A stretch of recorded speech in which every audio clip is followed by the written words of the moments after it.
Bentar, gua tarik nafas dulu. Udah pada tahu kan, kalau tahun depan atau tahun 2025, PPN atau pajak pertambahan nilai naik menjadi 12%. Hal ini tentu akan memiliki beberapa dampak bagi seluruh lapisan masyarakat. Tentu gak luput juga teman-teman generasi Z di Indonesia. Mengingat mereka adalah kelompok yang aktif dalam konsumsi dan aktivitas ekonomi digital. Nah, pada video kali ini, Zura kita akan bahas beberapa dampak yang akan dihadapi Gen Z imbas kenaikan PPN. Pertama, kenaikan biaya hidup. Kenaikan PPN akan mempengaruhi harga barang dan jasa, termasuk kebutuhan sehari-hari seperti makanan, pakaian, dan layanan digital. Gen Z yang saat ini masih bergantung pada orang tua atau memiliki pendapatan yang mungkin terbatas akan merasakan tekanan lebih besar dalam mengelola keuangan mereka. Seperti misal, kamu yang masih diberi uang saku atau uang jajan sama orang tua. Dengan nilai uang yang sama, kamu bisa-bisa mendapat jumlah barang yang lebih sedikit daripada sebelum adanya kenaikan PPN. Kedua, dampak pada konsumsi digital. Sebagai generasi yang sangat aktif di dunia digital, Gen Z akan terpengaruh oleh kenaikan harga layanan digital.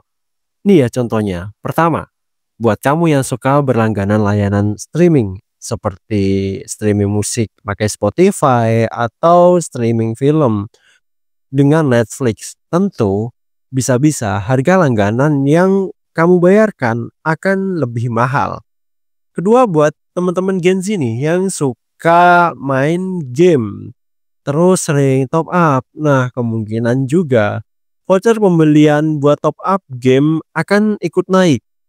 Ketiga, buat teman-teman Gen Z yang suka check out, terutama pada hari-hari cantik tuh, akan merasakan juga kenaikan harga barang atau jasa mungkin di platform e-commerce. Karena kenaikan PPN tentu bisa membuat harga barang lebih mahal. Keempat, jangan lupakan ini, kuota internet yang juga kemungkinan akan menjadi lebih mahal. Mungkin dengan harga yang bisa kamu bayarkan sekarang 100.000 bisa dapat kuota 30 giga. Mungkin bisa-bisa tahun depan 100.000 kamu akan cuman dapat 20 atau 15 giga imbas kenaikan PPN ini. Selanjutnya, pengaruh pada gaya hidup. Gen Z yang dikenal suka dengan gaya hidup konsumtif, seperti nongkrong cantik di kafe, traveling, terus membeli barang branded. Nah, dengan kenaikan harga akibat PPN, mereka mungkin harus mulai mengurangi kebiasaan konsumtif ini. Karena pastinya juga akan sangat terdampak. Juga teman-teman yang suka nonton konser musik mungkin harus siap-siap nih. Harga tiket konser juga akan ikutan naik. Itu sebabnya teman-teman Gen Z harus mulai untuk bisa mengelola pengeluaran, terutama buat hal-hal yang sifatnya hiburan atau gaya hidup. Selanjutnya, peluang dan tantangan untuk pelaku usaha muda. Banyak nih Gen Z yang saat ini mungkin baru memulai untuk bisnis atau bekerja, entah itu bekerja menjadi karyawan full time atau menjadi freelancer ya. Kenaikan PPN dapat mempengaruhi harga produk atau jasa yang teman-teman tawarkan atau jual. Jika tidak dikelola dengan baik, tentu hal ini bisa berdampak pada daya saing usaha teman-teman Gen Z. Selanjutnya, tentang kesadaran keuangan. Sisi positifnya, imbas kenaikan PPN ini dapat mendorong teman-teman Gen Z untuk lebih sadar pentingnya manajemen keuangan. Teman-teman mungkin bisa mulai mencari cara untuk berhemat. Terus bisa memulai research nih buat investasi apa yang kedepannya sangat menarik imbal hasilnya. Atau mungkin bisa mencari pendapatan tambahan. Selain tantangan yang mungkin akan dihadapi teman-teman Gen Z yang gua bahas sebelumnya, Zona kita akan bagikan tips nih untuk teman-teman Gen Z menghadapi kenaikan PPN. Pertama, pastikan teman-teman mulai belajar untuk berhemat. Kurangi pengeluaran yang gak perlu-perlu banget atau yang gak esensial. Kedua, meningkatkan pendapatan. Manfaatkan keterampilan untuk mendapatkan penghasilan tambahan.